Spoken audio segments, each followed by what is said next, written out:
thanks to the MarshStream for offering this diverse public performance platform for the enjoyment and benefit of communities everywhere. Tonight, we welcome educator and master magician Kevin Spencer, a multi-award-winning artist who, at the pinnacle of his career, touring the world with one of the largest and most successful theatrical illusion productions, he entered the world of classrooms and hospitals, using the art of his magic to impact positive change in the lives of children with autism, trauma, developmental disabilities, and other disorders. I can't think of a better way to celebrate this season than with Kevin Spencer. And oh, by the way, he's promised to teach us a magic trick. So for all of you out there, you have nothing to lose and only fun to gain. So be ready with 1 quarter and 2 dimes, 1 banknote of any denomination, and 2 2-inch paper clips. That's listed on the website. So hope you'll join us when it comes to that. But before we get into the magical world of Kevin Spencer, I'd like to take just a moment to tell you about Solo Arts Heal. It was just a year ago, while showcasing at the APAP Granddaddy of Arts conferences in New York City, we began this collective of solo artists whose shows embody the healing power of the arts through terrific storytelling as survivors and caregivers across a variety of physical and mental challenges. When COVID raised its spiky head, we were invited by group member Marsh Artistic Director Stephanie Wiseman to tell these stories live as Solo Arts Heal on the MarshStream right here. And we found you, our audience, because our audience isn't only in medical centers and health and wellness clinics. Our audience is in every community. I dare say we all endure mental and physical challenges in this life, and we all need resources. So what better way to receive information than through great performance? Here each week on Solo Arts Heal, we're able to present you performance and informance on a broad variety of health and wellness-related issues, including environmental and social justice challenges, as we all work together to create a country and a world that honors all people and our Mother Earth.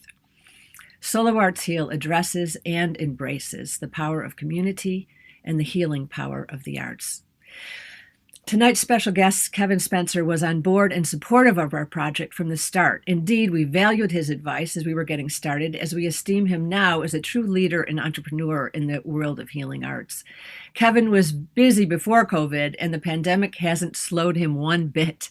We're very grateful he's able to join with us tonight. Let me tell you more about him. Kevin Spencer is an award-winning magician, the recipient of the 2009 and 2015 International Magician of the Year.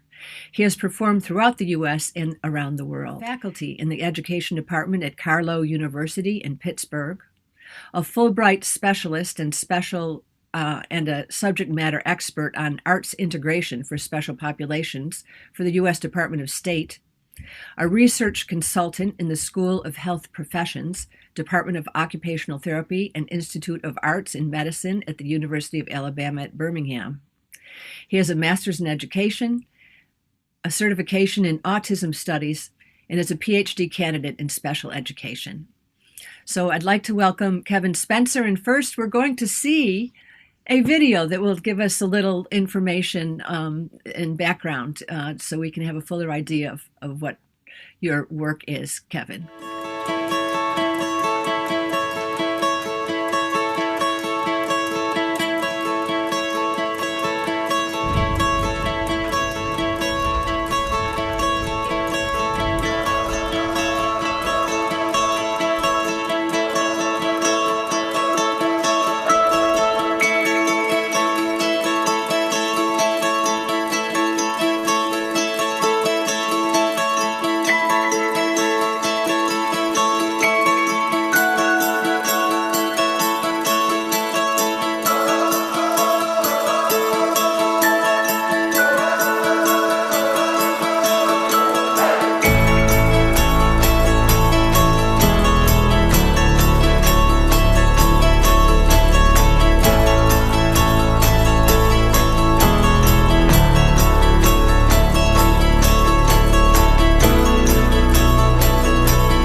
Gail. Good evening. It's so good to be with you tonight. Thank you so much for having me. Oh, it's our complete pleasure to have you here. You have the most amazing career, and I hardly know where to begin, but I would like to ask first, you were doing all this illusionist work and everything for your whole career up until 2015. So what changed? That's a really good question. The whole thing is so bizarre, really, that I mean, first of all, who grows up to be a magician? I think that in itself, Tell me my mom about and dad, that. Tell me about what drove you to be a magician. I saw my very first magician perform on television when I was 5. And I can remember telling my mom, when I grow up, I'm going to be a magician.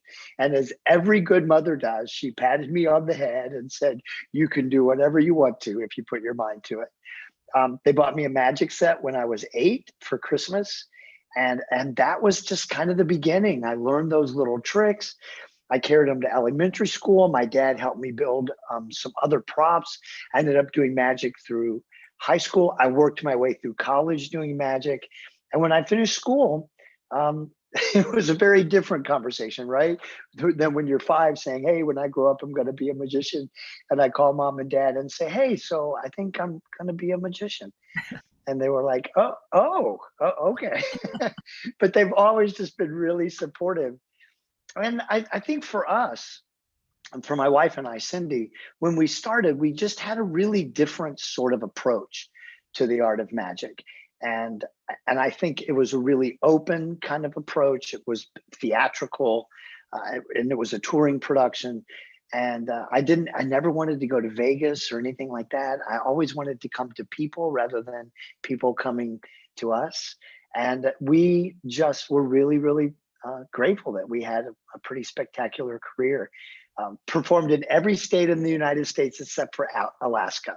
That was a tough one, and uh, and to date, 56 countries. So we've really been able to see the world as magicians. So it's been quite fun. Ah, and what were some of the shows that you would do, and some of the more what were some of the surprises and shows outside of this country?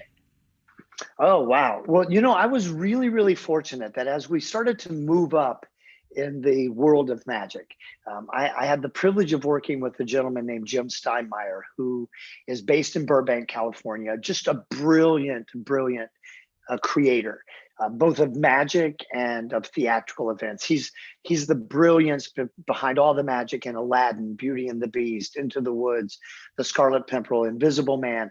Everything that you've seen on Broadway that has that magic touch to it came out of the creative mind of Jim Steinmeier.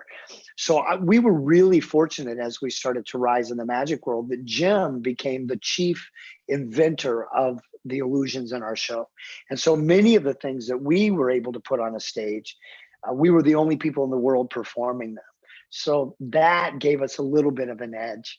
But probably some of our favorite places, I think of all, my favorite city still today is Istanbul, Turkey. We performed there for 3 weeks. So that was fun.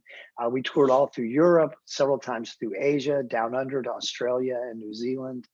So always fun. I think the biggest surprises with that are how many people in the audience actually speak English, because so many times we would have to work through a translator. In Turkey, we worked through a translator. In Spain, we worked through a translator. Italy, Romania, all of those places we worked through a translator. And then you're in the lobby after the show meeting people and they're all talking to you in English. And it's like, oh, we really didn't need a translator, did we? But you would get it in waves, right? You would say it, and everybody that spoke English would laugh or be amazed. And then the translation would finish, and then you get this second wave of laughter.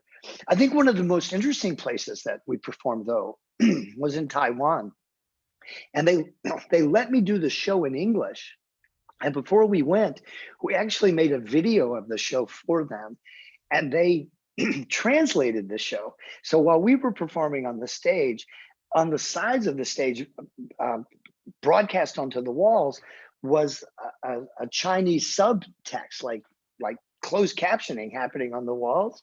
And Mm. I would do a lot of things with people from the audience, and you would get them on the stage. And instead of, I didn't speak any Chinese. So if they didn't understand me and they got that puzzled look on their face, there was somebody up in the front of house with a microphone, and she would very quickly translate for me to the person on the stage. They would nod their head, and then we would just go on from there. So Oh, you how just kind wonderful. of learn to roll. Yeah, it was great fun. I was super, super fortunate to be able to grow up and have such a great career. Well, I remember you when I first met you at APAP, and how dynamic your booth always was, and you're always such a positive and loving presence there. Everyone knows you, and it's really great to have you part of our show today. Well, So, thank you. so in 2015, this all changed. It did.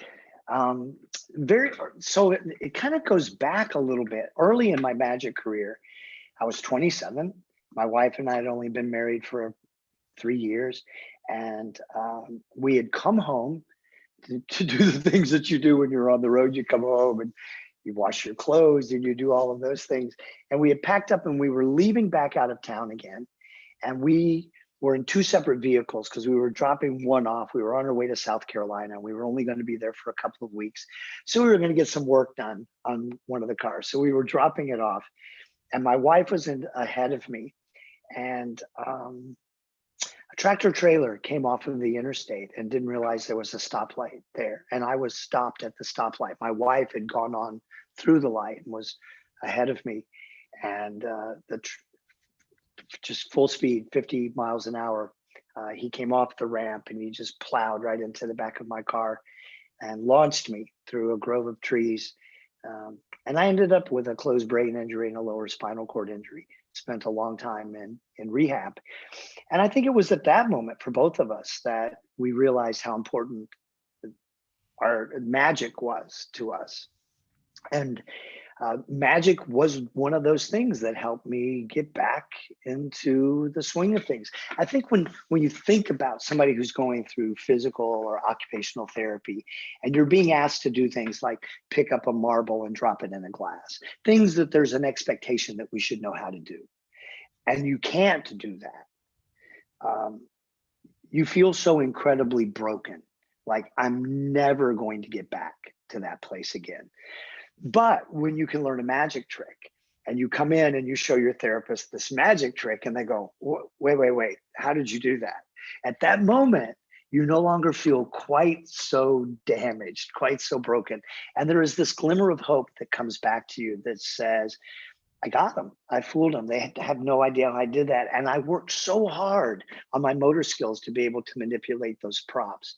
So based on all of that, my wife and I created this project that's just simply called Magic Therapy. And it is a very organized, systematic approach to using simple little magic tricks as a form of occupational therapy. And today that program has the approval of the American Medical Association, the American Occupational Therapy Association, the American Speech Hearing Association, and we're in about 2,500 hospitals and rehab centers in 30 countries around the world with that project. So it is always a glimmer of something really cool, right? When you look at something that could be so tragic, so devastating, and yet there's always that good thing that comes out of that. And that's what it was for us. So we were doing that work in hospitals while we were still touring on the road. And it just reached a point in 2015. I had this experience in 2013. The Mm. summer of 2013, I taught in 12 cities, in 9 countries, in 14 weeks. And I came home from that tour and I was very tired. I'll bet. And, and my wife said to me, hey, what's going on? And I said, I'm just tired. And she said, no, it's more than that. And we sat down and I can remember just saying, I don't want to do this anymore. I don't, I, we had, I mean, we had performed, we had such an amazing career. And I was working with these individuals who had just the most spectacular talents that were just never tapped, people with disabilities, and they just were life changing to me. And we decided in 2013 that we were booked through May of 2015. And so we decided in 2013 that we wouldn't be adding any more shows to the tour, that in May of 2015, we would be done and we would dedicate ourselves to the work of our nonprofit. Wow. And that is the Hocus Focus. Yes. So the magic therapy program is in hospitals and rehab centers. So that's a funny thing. I had never worked with kids. You would think a magician, right? We obviously work with kids. We didn't. My wife and I, our big illusion show was a really sophisticated kind of state of the art. It was this Broadway meets rock and roll kind of production on stages. And most of the time it was an adult audience. Maybe 10% of every show were families, but most of the time it was an adult audience. And so we never worked with kids. And I can remember we were booked to do 3 shows in South Florida at the Lyric Theater. And John, the director there, called me and he said, we'd like for you to be able to do some outreach work with us and do some of your training at the local hospital. It was great, right? So I did 3 days of training at the hospital and then 3 shows.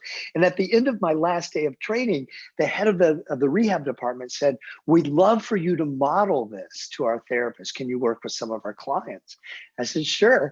And I walked in to the first room to work with the first client, and it was a little boy. He was 9 years old. And all I could think was, I don't work with kids. I don't know what to do with a kid. So I walked in and I turned around and I came back out and said, that's a kid. And they went, we're a pediatric hospital. Somehow I missed that. So I went in and I worked with this little boy who totally changed my perspective on everything. I showed him the first trick. So when I walked in, it was me, and sitting right across from me was him. Behind him was his occupational therapist and his speech language pathologist, and sitting behind me was his dad. So it was just us in that little rehab room. And I showed him my very first trick in this very research-based protocol of magic. I thought, I'm going to rest on that.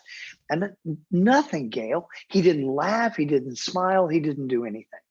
And I thought, you know what he did? He very slowly leaned into me. And he just kept coming all the way till his nose practically touched my nose. And then he turned his head and he sat down. And I thought, I don't even know what that was. So I reached for my second trick to show him, and he goes, wait, can you teach me that? Sure. So I gave him a piece of rope and he learned the trick, and we played around with it. Was a trick where you make a knot appear in the middle of the rope, and he kept making the knot appear in all of these different places, and he was giggling and asking me all sorts of questions. Where do I put my hands? So I showed him the second trick, which we're going to learn tonight with the paper clips. I showed him the second trick and he just started laughing, and he goes, and I can learn that. I said, yes. So I taught him that trick. And again, he was asking me all these questions. And when we were done, he stood up and he very awkwardly slapped me a high five. And he walked out of the room with his occupational therapist. And I was just sitting there trying to absorb everything that had happened. And I could hear his dad behind me, and he was crying. And when I stood up, his dad just grabbed me and he gave me this enormous hug. And he said, that's the first time I've ever heard my son speak. And for me, it was the first time I heard the word autism. Now, clearly the little boy had speech. He didn't develop speech magically because of a magic trick, but he had never talked to his parents. He had never even talked to his speech language pathologist.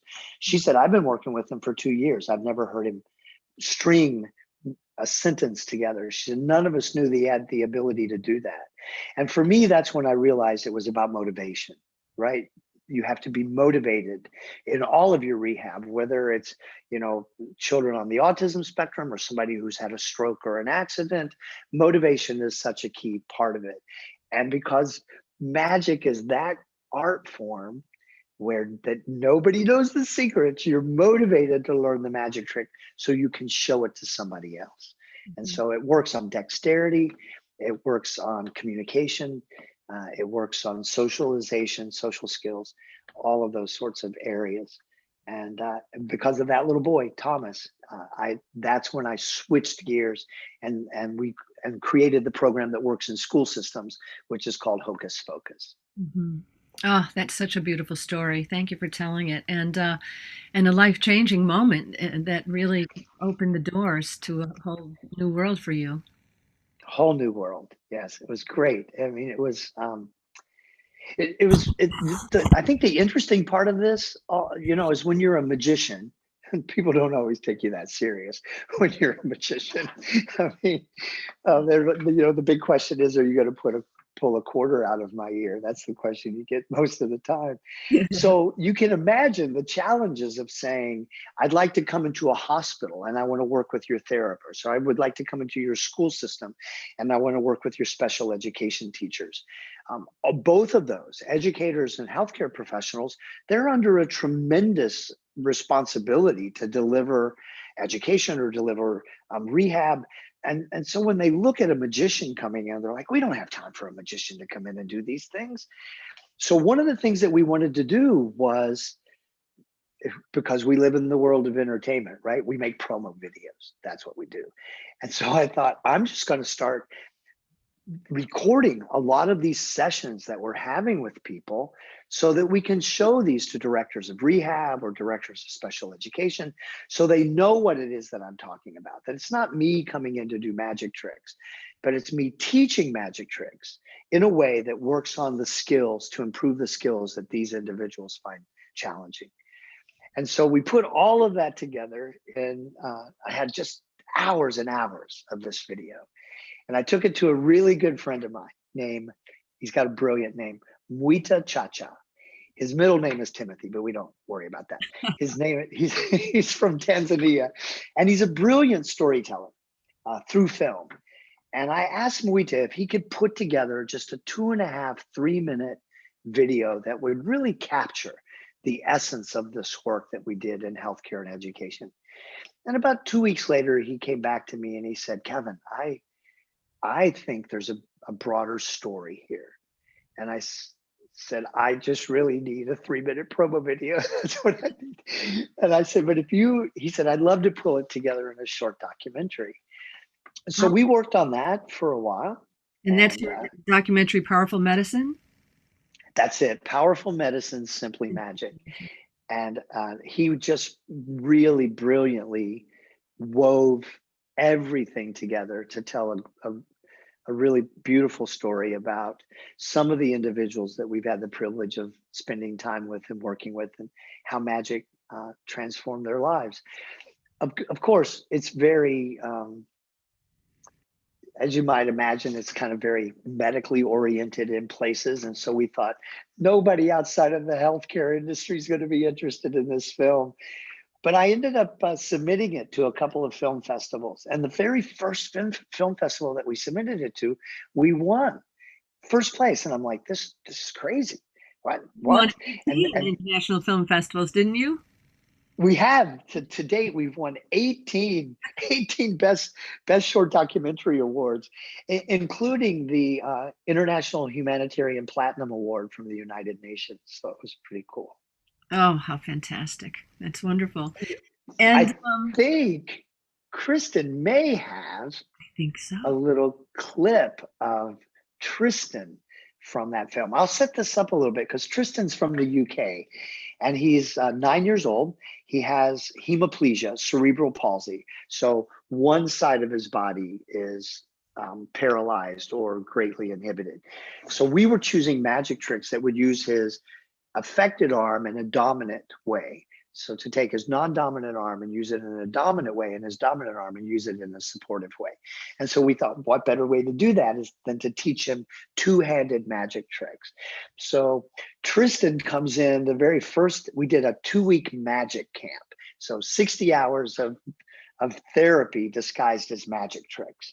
And Tristan comes in the very first time, and he's from rural England. And he comes in and he's got his coat pulled over his arm, and he walks into the room where everybody is, and he just stops. And he looks around because there's 25 other kids there, all of whom have cerebral palsy. And he looks up at his mom and he says, "Mom, I'm not alone in the world." He never met anybody else that was like him. So after the end of his first week, he learned so many tricks and he was using his arm so well. And his mom came to pick him up and he reached up and he took her hand with his non-dominant arm. And he said, "Mom, I don't think you're going to have to take care of me for the rest of my life." So it was just a really beautiful moment. So this is Tristan, and he's just absolutely adorable and a pretty phenomenal magician. They always say, like, why do you have a broken hand? They always say that. I don't have a broken hand, do I? It's just hemiplegia, isn't it? Welcome to the magic show. I am going to make the ball drop through the cup.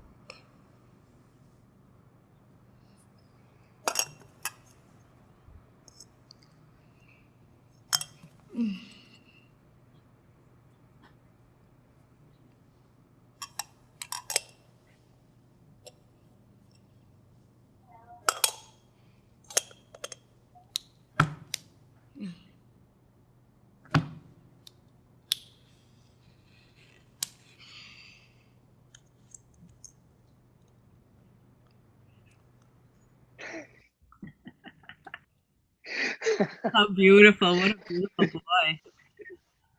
He's just great. The perseverance, the resilience, of not giving up. I wanted to perform that trick, and I think it's a pretty powerful message to all of us that it's worth, resilience is an important thing, especially as we go through whatever difficulties we're having in our lives. Absolutely, for all of us, but the importance for children especially, and that you're working with these. Now, you are doing this work. You're a teaching artist also at the Virginia Commission for the Arts. You are a research consultant at the University of Alabama at Birmingham, and that's in the Department of Occupational Therapy. Correct. So right now we're working on a couple of really interesting projects at the University of Alabama. We're putting together a study that will use a series of magic tricks, but they're not just like the tricks that we're going to learn tonight. They're magic tricks that you actually have to make yourself. Now, they're not difficult to make, but what we want them to do is to work with a sibling or to work with a typically developing peer.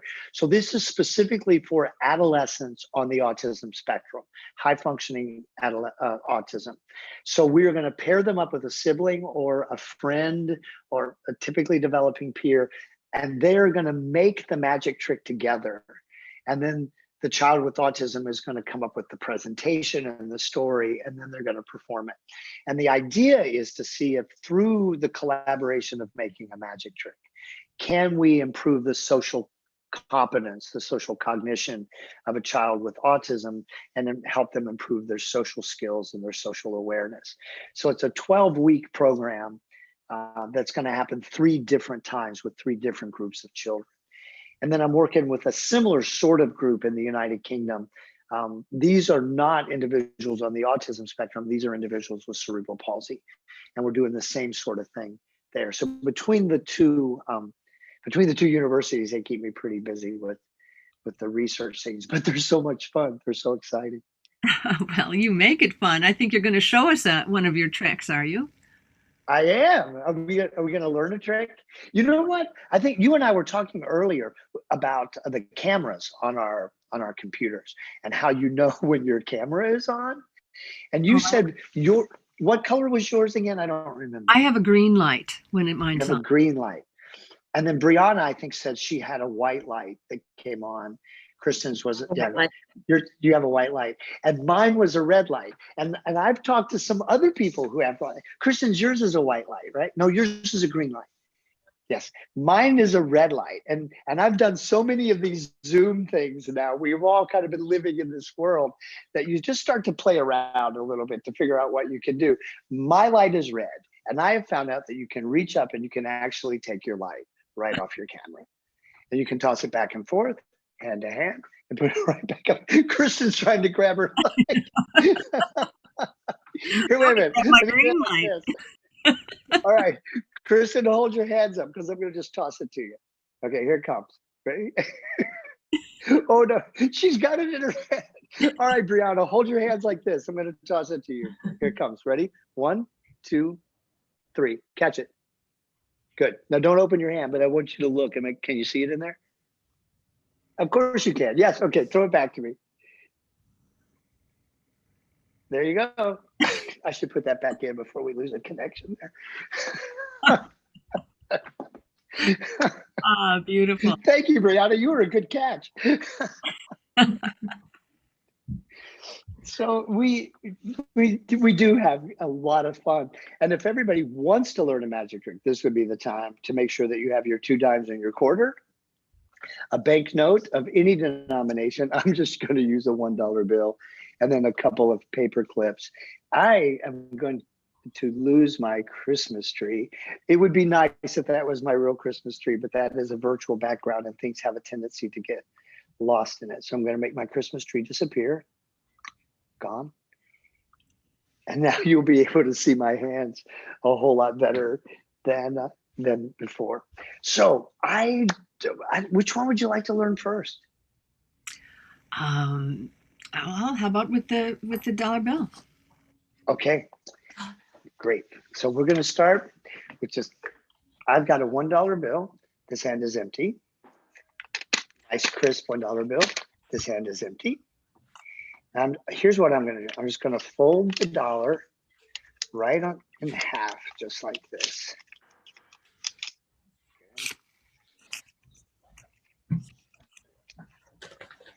And I'm just going to hold it in my fingers like this. Now watch.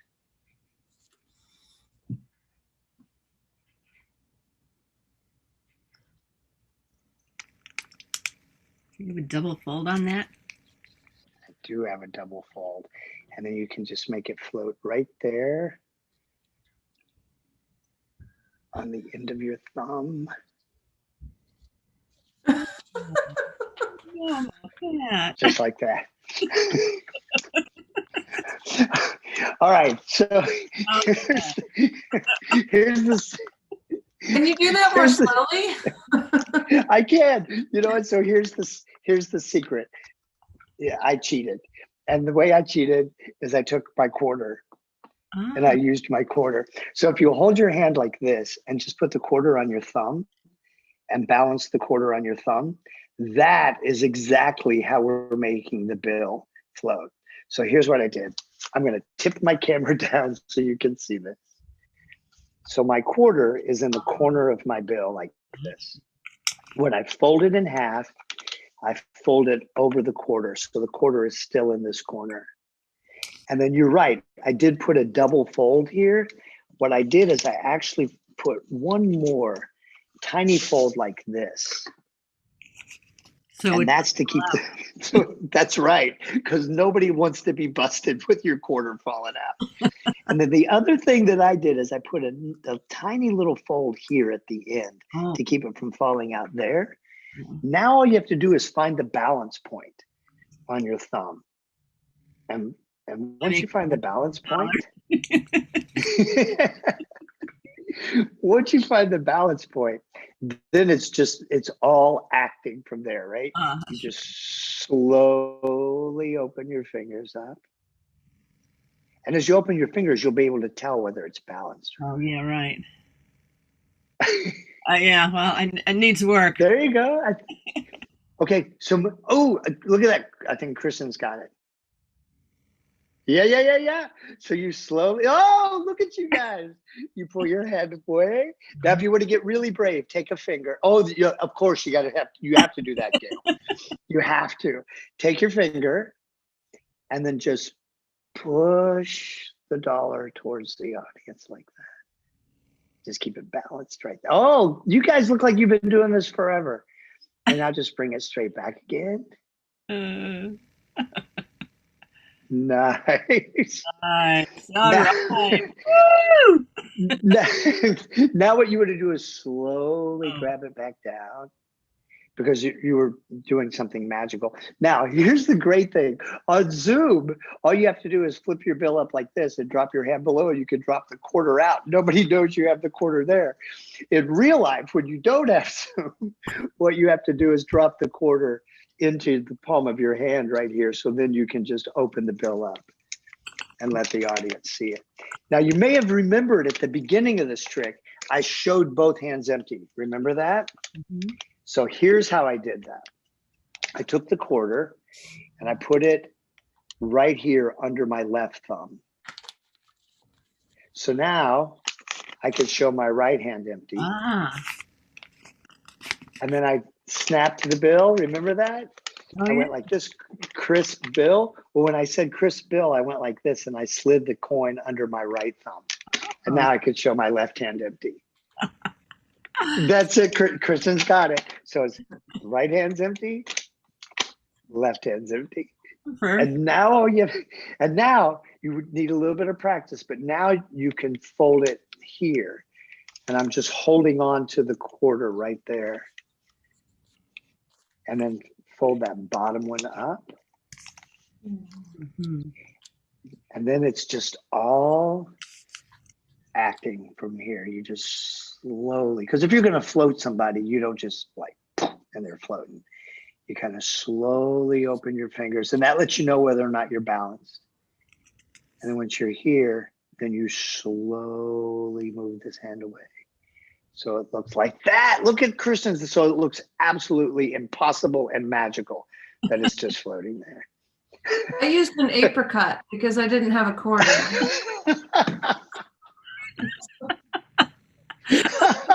It's a pandemic issue. That's pretty good. I didn't even see, the fact that you used an apricot and we didn't see it is pretty good misdirection. It's definitely very good. That was very good. All right, so now you've got so that's our first trick. And that's a good one. The thing is, you can do that anytime, right? All you have to do is pull $1 out of your pocket or something out of your wallet, reach into your pocket and grab a coin. Now I use a quarter for me because it's heavy and it works, but a nickel works just as well. A dime doesn't quite weigh enough to hold it in place, but the quarter and the nickel do. All right, I'm going to show you the next trick. So I'm going to have to pull my camera down. You guys will have 2 dimes and a nickel. So here's 2 dimes and a quarter. So this would be my quarter, and this will be my dime. So I'm going to take the dime, show it to the audience, close my hand. I'm going to put this in my pocket, come back, wave my hand, and when I open my hand, the coin is back. Now, this one is a lot easier to do. Take your dime and put it right down here on the ends of your fingers, right down there. And then take your quarter and lay it on top of the dime. Mm-hmm. So all you see is the quarter. And then take your second dime and lay it right there. Mm. So now you show your quarter and your dime. You pick up the dime, show that to the audience. And while you're showing the audience, you close this hand. This goes into your pocket. You wave your hand. And when you open your hand, the coin is back. Fabulous. Good one. Now we put this one's easy, isn't it? I love it. I think this is a good time for me to take a moment and remind the audience that posted in the chat is the link to the tip jar. And your tax-deductible support is indeed needed and much appreciated to keep the MarshStream platform open to our communities during this time. So please support the Marsh and the MarshStream, and we encourage your comments and questions. So please, audience members and friends, please help us with some questions. Don't hold back. Any comments that you have for us, we'd love to hear from you. And we would also appreciate your donations. Absolutely. So, great. It's a good time for that. You're coming up on the end of the year. It's a good time to make your tax-deductible donation as we wrap up 2020. It'd be a great way to go out of 2020. Yes, thank you. Now, Oh, paper clips. I have to tell you, this has to be one of my favorite tricks of all time. So you're going to use your dollar bill and your paper clips. Now I'll show you the trick first, and then I'm going to walk you through it step by step. Okay. So I'm just going to take my dollar, going to bend it over, and I'm going to take my first paper clip and put it on right there. I'll walk everybody through this in just a second. Then I'm going to bend it backwards so it kind of looks like an S. And I'm going to take my second paper clip and put it right there. So when I look at them, I have one paper clip on this side and one paper clip on this side, but they don't touch anywhere in the middle, opposite sides. Now, if I grab the two top corners of the bill and I pull, the paper clips will jump up in the air and link together. So this is a fun trick. All right, so let me get these apart and I'll walk you through it. So take your bill, and what you want to do is we're going to bend it over a third of the way. So just past George Washington's face. Now we don't want to fold it, like we don't want to crease this. We just want to bend it because this little tunnel here is going to be really important. okay. So now you take your first paper clip and you clip both sides together right on top of the number one. Okay. Excellent. Now you want to bend the paper clip or the dollar bill backwards. So it makes that, yeah, so bring that, there you go, towards you. So it's kind of a Z or an S fold. Now take your second paper clip and you're going to put that one inside that tunnel and clip to the number one on the other side. Okay, so not all, just in the first two. Oops. Just in the first two. Wait a minute. I got a bent paper clip here. Uh-oh. Not doing very well. Come on. Here we go. Okay. Excellent. So now you show them that you have one paper clip on this side and one paper clip on this side. Good. Now grab the two top corners of the bill all the way at the very top. Good. Now you want to pull on those little flaps. Just give it a pull.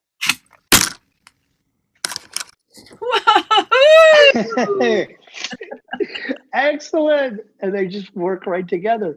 Now, when we teach this, so let's say that I was teaching this in a classroom and I was working with kids maybe with disabilities.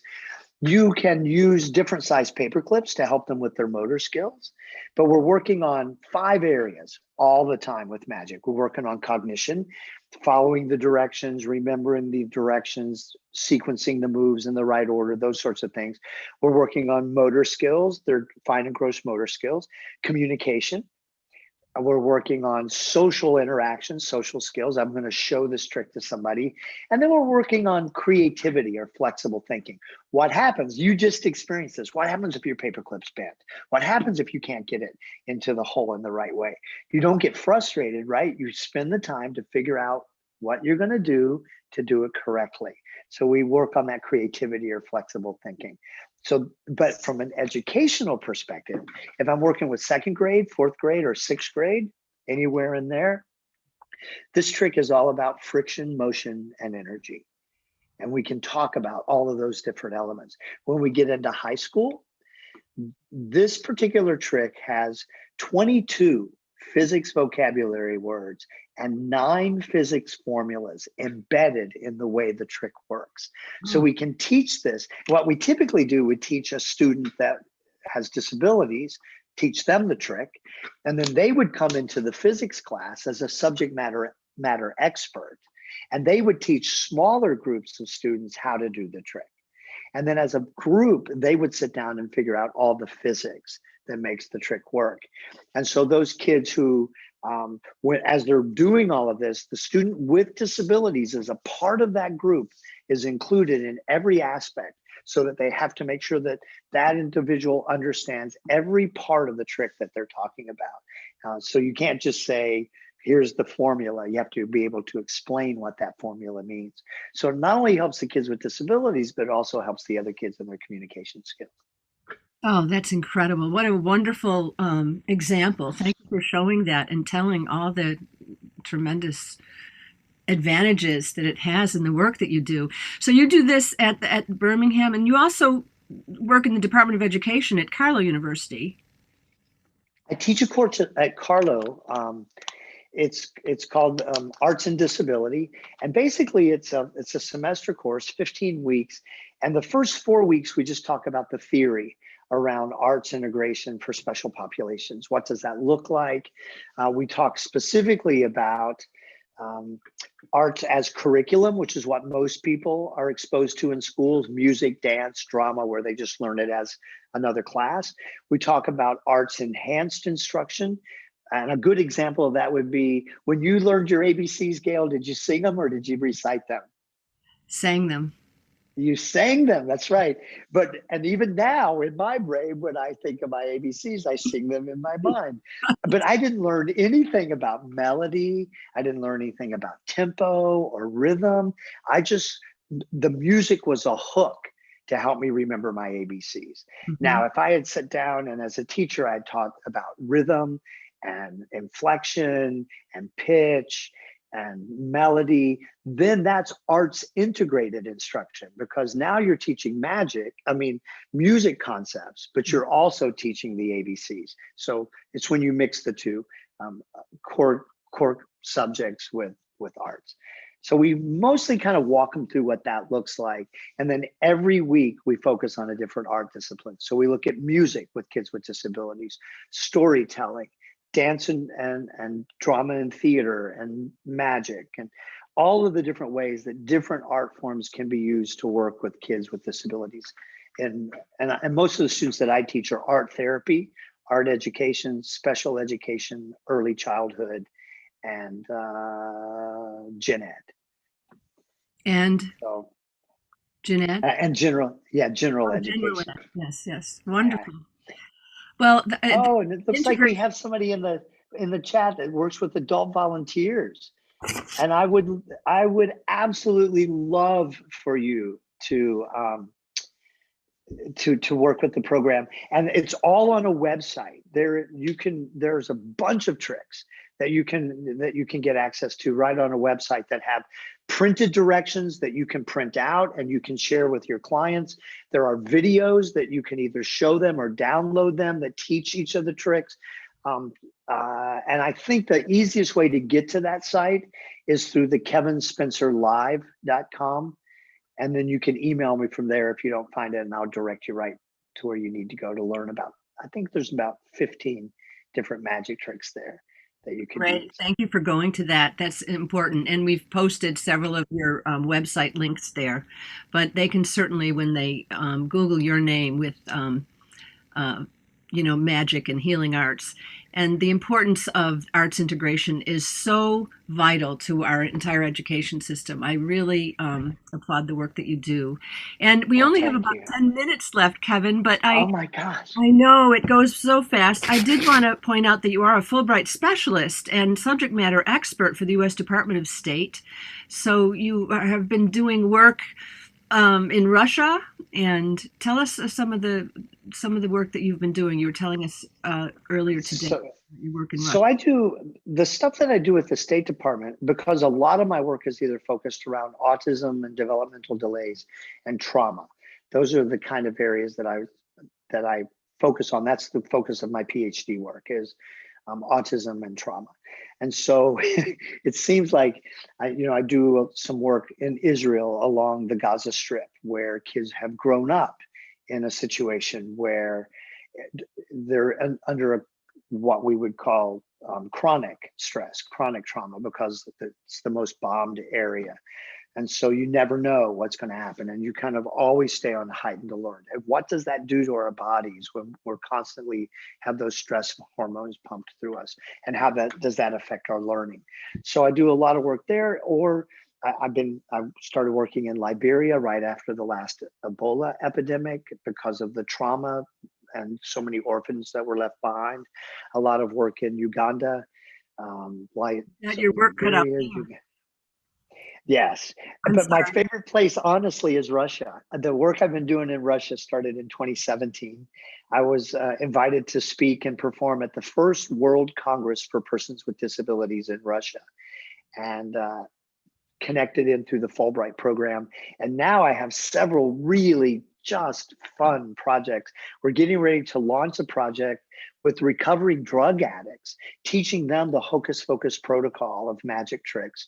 So they become certified teachers. And then they're going to go in and work with adults with disabilities, young adults and older adults with disabilities, teaching them the magic tricks. And then we have an assessment instrument that they'll also use to assess their progress every week. So we're looking at giving them purpose. You know, if you're recovering from drugs, you know, you need to learn how to manage your time, but you also need to overcome that social stigma, especially in Russia, where there are no treatment programs. Under Article 228 in Russia, drug addiction is a criminal offense. So the only option for treatment is prison. So we're trying to change that. So we're working with a lot of NGOs that offer treatment programs to recovering drug addicts and helping them overcome the social stigma that's connected to that, giving them purpose. Kevin, I applaud your work. You are a treasure in the work you do. And I think we have one more clip. Do we have time for that, Kristen?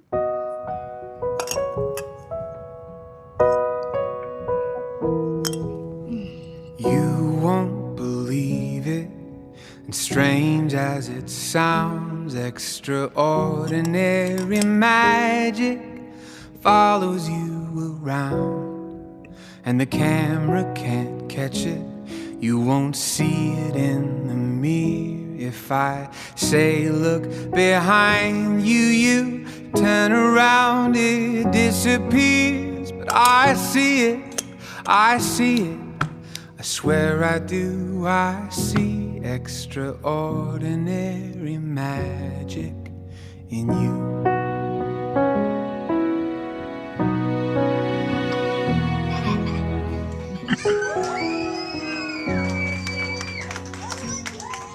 So I'll keep my eyes open, awed and amazed, and if you start to doubt it, I'll remind you of the million ways I see it, I see it, I swear I do. I see extraordinary magic in you.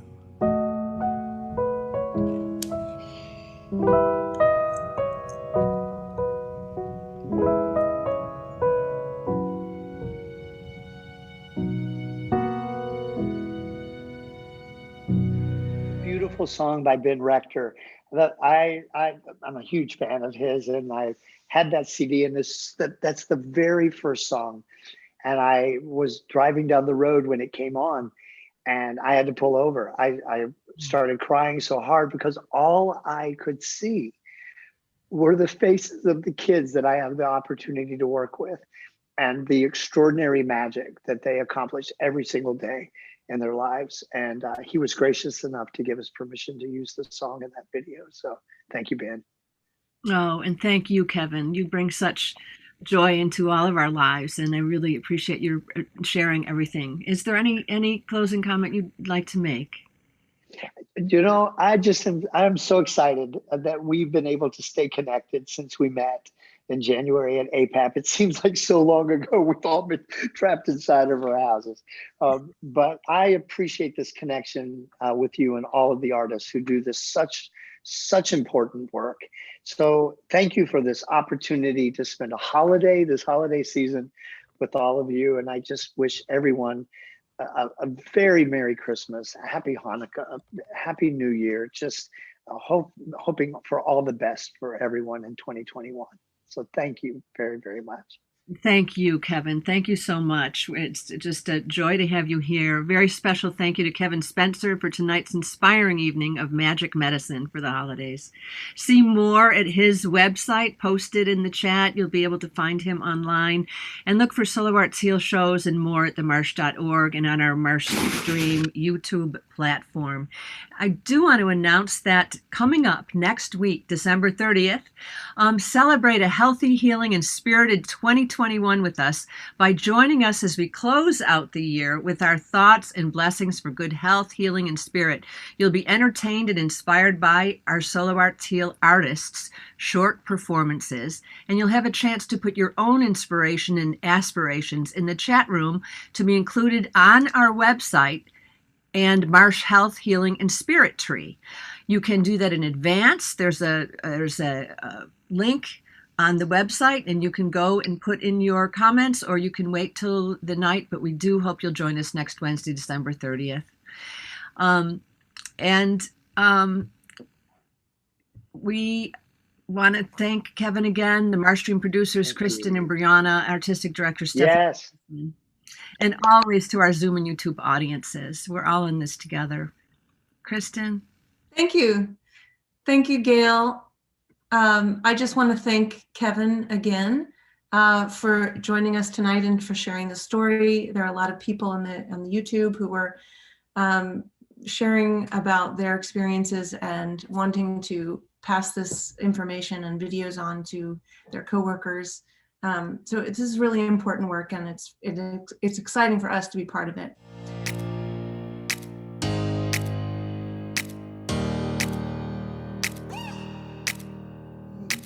How do I describe my journey with your mother, who takes care of you, who takes you to the doctor when you're sick? Your mother.